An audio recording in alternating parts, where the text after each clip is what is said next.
Hello viewers, आप सबको सुलेखा का प्यार भरा नमस्कार। प्रकृति व जगत की समस्त महान शक्तियों को मेरा नमन व धन्यवाद। चलिए अब प्रसंग पर आते हैं। किसी जगह एक मंदिर था जहाँ भगवान का एक भोला भक्त रहता था। वो रोज़ मंदिर में पूजा करने जाता था। एक दिन उसके दिमाग में ये विचार आया कि क्या भगवान ऐसे एक ही मुद्रा में सारे दिन खड़े खड़े थक नहीं जाते होंगे।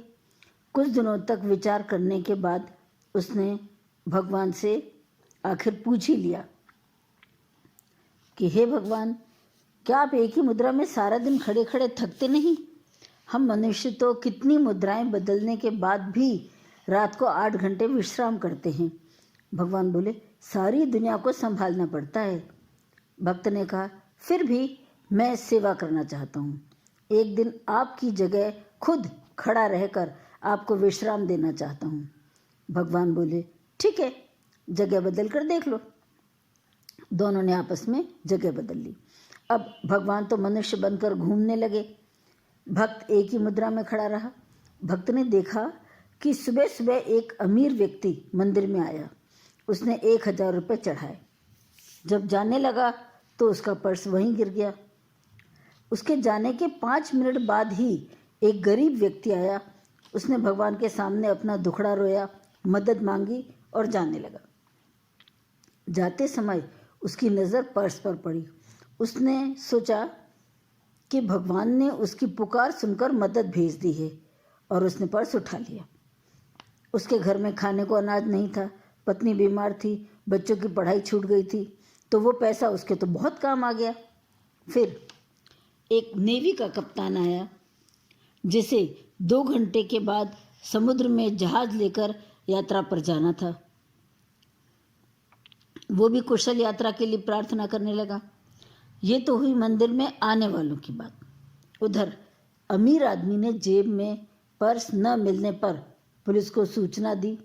पुलिस तफ्तीश करने के लिए अमीर आदमी को साथ लेकर मंदिर आई।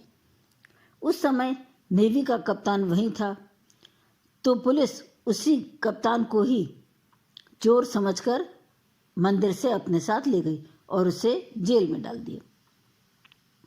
यह सब घटनाक्रम देखकर भक्त, जो भगवान का रोल कर रहा था, बहुत दुखी हुआ। उसने न्याय करने की ठान ली। उसने ऐसी परिस्थितियां उत्पन्न कर दी कि असली चोर, वो गरीब आदमी, पकड़ा गया, उसे जेल हो गई और नेवी का कप्तान छूट गया। उधर अमीर आदमी को अपना पर्स मिल गया। दिन पूरा हुआ। भक्त और भगवान फिर अपनी अपनी जगह पर आ गए। भगवान ने भक्त से पूछा, कैसा रहा आज का दिन तुम्हारा? भक्त बोला, भगवान, आप तो खड़े ही रहते हैं, कुछ करते नहीं, लेकिन मैंने आज बहुत बड़ा न्याय किया है। असली चोर को सज़ा, बेगुनाह को जेल से रिहाई और अमीर को उसका पर्स दिलवा दिया। भगवान ने कहा, यही तो गलत किया।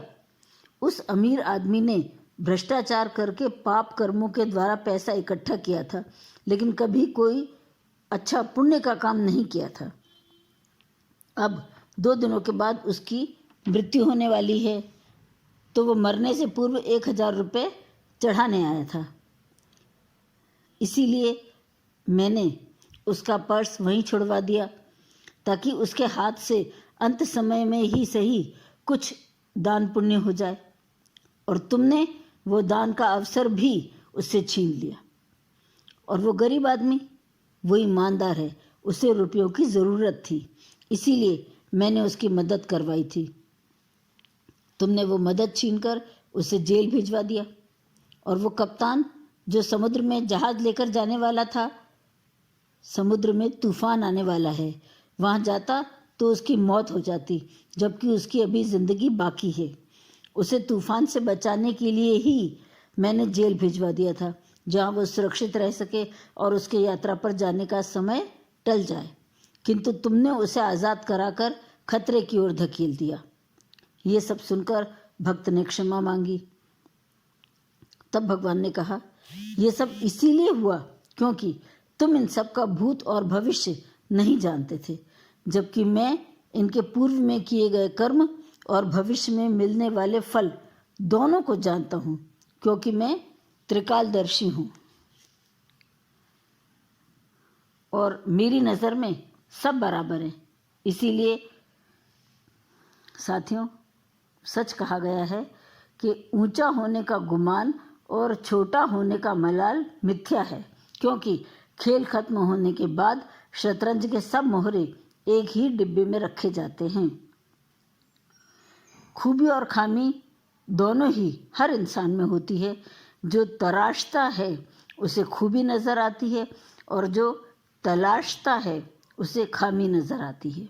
इसीलिए तलाशें नहीं, सिर्फ तराशें। फिलहाल घर में रहें, स्वस्थ रहें, सुरक्षित रहें, ज़िंदगी को खुश रहकर जिएं, क्योंकि रोज़ शाम सिर्फ सूरज ही नहीं ढलता, आपकी अनमोल ज़िंदगी भी ढलती है। So finally got the point कि ईश्वर जो करता है अच्छा करता है। ईश्वर यत् करोति शोभनमेव करोति। So thanks guys, good bye, फिर मिलेंगे। Thank you.